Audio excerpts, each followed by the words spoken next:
네, 계속해서 구로 차량기지 이전 재추진 주민 설명회 다녀온 기자와 이야기 나눠보겠습니다. 이지영 기자. 네, 지난 18년간 끌어온 사업이 무산된 거라서 구민들의 반발은 클 수밖에 없었을 텐데요. 주민 설명회가 진행되는 동안의 분위기는 어땠습니까? 네, 구로구가 구로 차량기지 이전 재추진 계획을 밝히긴 했지만 지난 18년간 참아온 국민들의 분노를 잠재우기엔 역부족이었습니다. 이날 설명회엔 지역 정치인들이 총출동했는데요. 국민들의 반응은 싸늘했습니다. 현장엔 구청장과 국회의원의 사퇴를 요구하는 현수막이 내걸렸고요. 정치인을 향한 비판이 쏟아졌습니다. 분위기는 순식간에 과열됐습니다. 선거 때만 다가오면 이런 얘기를 우리가 항상 이걸 갖고 미끼를 던지더라고요. 그렇지 않습니까? 지금 문희 청장님은 1년도 안 됐는데 이거 새로 시작한다 하는데 지금 시작하면 또 우리 죽고 나서 하실 겁니까? 윤건희 의원님은 저 박연수 대타를 받았는데 지금 와서 또 그 같이 이제 동의해서 한다 하는 게 또 말이 됩니까? 좀 가만히 있어 보세요. 네. 얘기 들어보세요. 얘기 들어보세요. 얘기 말씀드릴 때는 얘기 들으세요. 이게 왜 쓸데없는 얘기입니까 지금? 아니, 가만히 계세요. 가만히 좀 계시고 이거를 좀 안 하기를 원하시는 겁니까 지금? 아니시잖아요. 과열된 분위기 속에서도 국민들의 질타와 질인 계속됐습니다. 새로운 이전지를 택하겠다. 앞으로 이제서 민간의 TF 그것은 주민을 기반하는 거죠. 왜 그 전에 왜 하지 않았습니까? 그쪽으로 장소가 안 되니까 안 된다라고 해버리면 이게 대체 무슨 말이냐는 거예요. 애초에 플랜 B가 전혀 없었다는 게 되게 이상한 거예요. 네, 구로 구민들의 입장도 확인을 했는데요. 그런데 정말 플랜 B는 없었던 겁니까?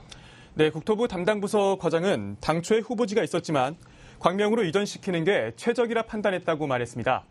또 정해져 있는 절차가 있기 때문에 국책 사업을 도중에 이렇게 저렇게 바꿀 순 없었다고 설명했습니다. 당초에 후보지가 있었습니다만 그중에 최적지였고 이 국책 사업을 하는 게 결국은 철도 망 계획에 반영이 돼서 절차를 거치고 이렇게 가야 되는 거지 그 중간에 어느 하나가 안 되니까 갑자기 그럼 이제 일로 갑시다.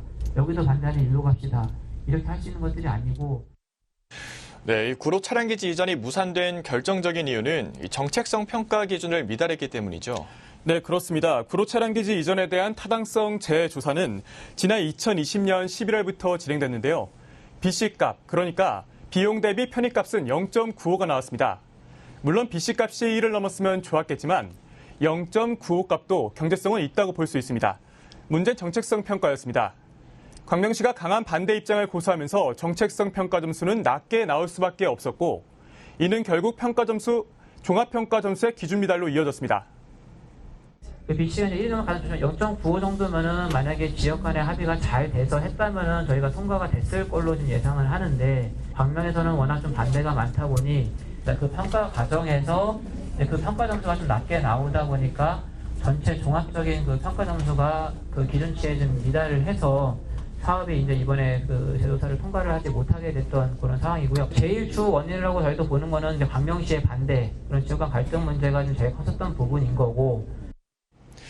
네, 그럼 구로 차량기지를 이전하기 위해서 그동안 국토부는 광명시를 어떻게 설득해 왔나요? 네, 기존의 구로 차량기지 일대 용도 지역은 중공업 지역이었는데요. 서울시가 4년 전에 상업지역으로 상향시켰습니다.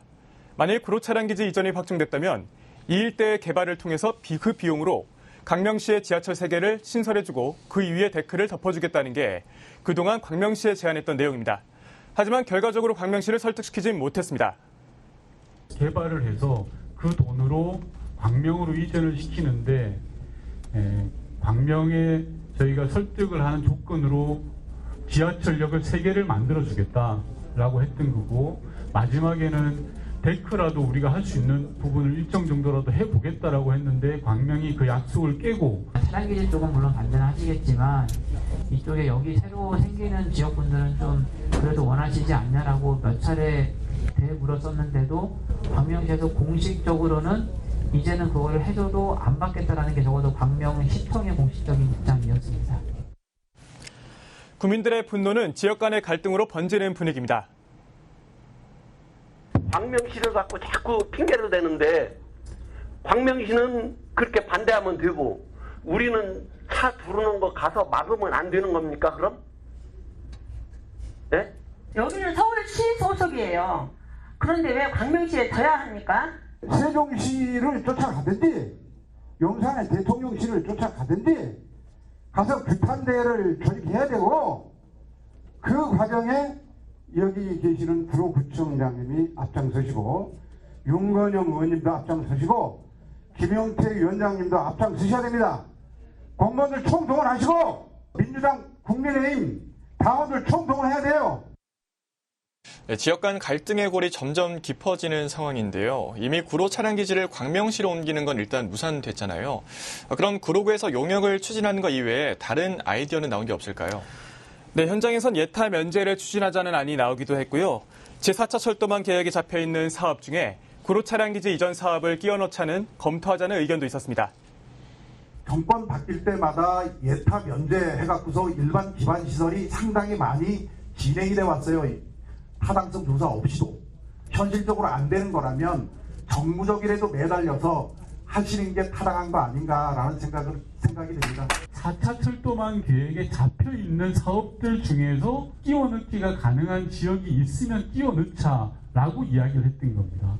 그리고 끼워 넣기가 가능한 지역과 해당 지역에 대한 지자체장 여러 의원들과도 이야기를 했고, 이야기를 나눠본 바 그쪽에서는 일정한 의사가 있다라고 받아들였습니다. 여러 의견이 나왔는데요. 일단 구로구는 조만간 용역을 발주해서 앞서 말씀드린 대로 새 이전지를 찾아 제5차 국가철도망 구축 계획에 반영시키겠다는 계획입니다.